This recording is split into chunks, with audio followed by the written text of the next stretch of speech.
লোকসভা ভোটের আগে চাঙ্গা বঙ্গ বিজেপি। সন্দেশখালী ইস্যুতে সুর চড়া সুকান্ত শুভেন্দুর। বাংলায় পরপর দুদিন জনসভা মোদির। সবকিছুর মাঝেও ফিকে দিলীপ ঘোষের প্রতিপত্তি। সন্দেশখালীর আন্দোলন হোক বা মোদির সভা, সবকিছু থেকেই শত হাত দূরে প্রাক্তন রাজ্য সভাপতি।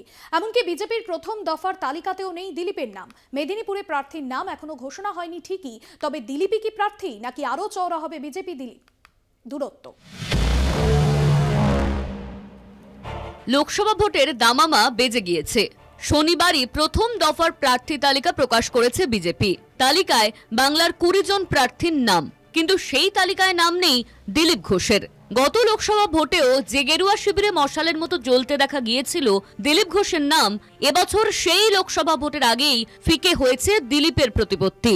দিলীপের রাজ্য সভাপতির পদে এখন সুকান্ত মজুমদারের অধিকার। তবে কি লোকসভা ভোটের আগে আরো স্পষ্ট হচ্ছে বিজেপি দিলীপ ঠান্ডা লড়াই? জল্পনা রাজনৈতিক মহলে। যদিও এ বিষয়ে ভিন্ন মত দিলীপের। দলকে একেবারেই কাঠগড়ায় তুলতে নারাজ দিলীপ ঘোষ। আমাদের যে সংগঠন আছে ওটা একটা অটোমেটিক মেশিনের মতো চলতেই থাকে সারা বছর। সংগঠন নতুন করে বুথ তৈরি হয়, বিভিন্ন সিটকে ক্যাটাগরি করে সেখানে প্রস্তুতি আলাদাভাবে শুরু করেছে। কিছু বিশেষ সিটে হয়তো বিশেষ প্রয়াস করতে হবে, সেজন্য আগে ঘোষণা হয়ে গেছে নাম, কাজ করতেও সুবিধা হবে, কোনো কনফিউশন না থাকে। একদিকে সন্দেশখালীর তোলপাড় করা ঘটনাকে হাতিয়ার করে ময়দানে নেমেছে বিজেপি। দিনের পর দিন শাসক দলের বিরুদ্ধে সুর চড়াচ্ছেন। ভোটের আগে সন্দেশখালী ইস্যুকে হাতিয়ার করতে কসুর করেননি সুকান্ত মজুমদার থেকে শুভেন্দু অধিকারী, কিন্তু সেই আন্দোলনে দেখা যায়নি দিলীপ ঘোষকে।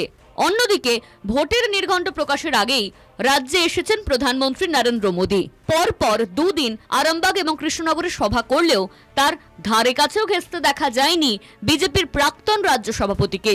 বলা বাহুল্য, গত কয়েক মাস দল থেকে রীতিমতো দূরত্ব বজায় রেখে চলেছেন তিনি।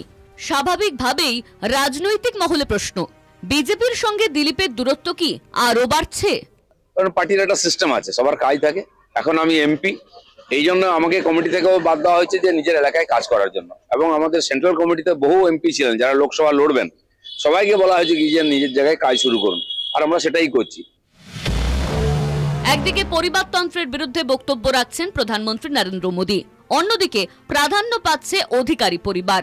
বিজেপিতে কিভাবে পরিবারতন্ত্রের স্বীকৃতি, সে প্রশ্ন মাথাচাড়া দিচ্ছে। দেখুন, যে পরিবারের লোকেরা রাজনীতি করে আসছে তারা ওখানে প্রতিষ্ঠিত রাজনীতিবিদ, মানুষ তাদের চায়, তো তাদেরকে দিতে হবে। তারা আমাদের পার্টিতে আসার আগে থেকে ওখানে প্রতিষ্ঠিত রাজনীতিবিদ, তাদের একটা বেস আছে, সমর্থন আছে, তো তারা দিলে জিতবে।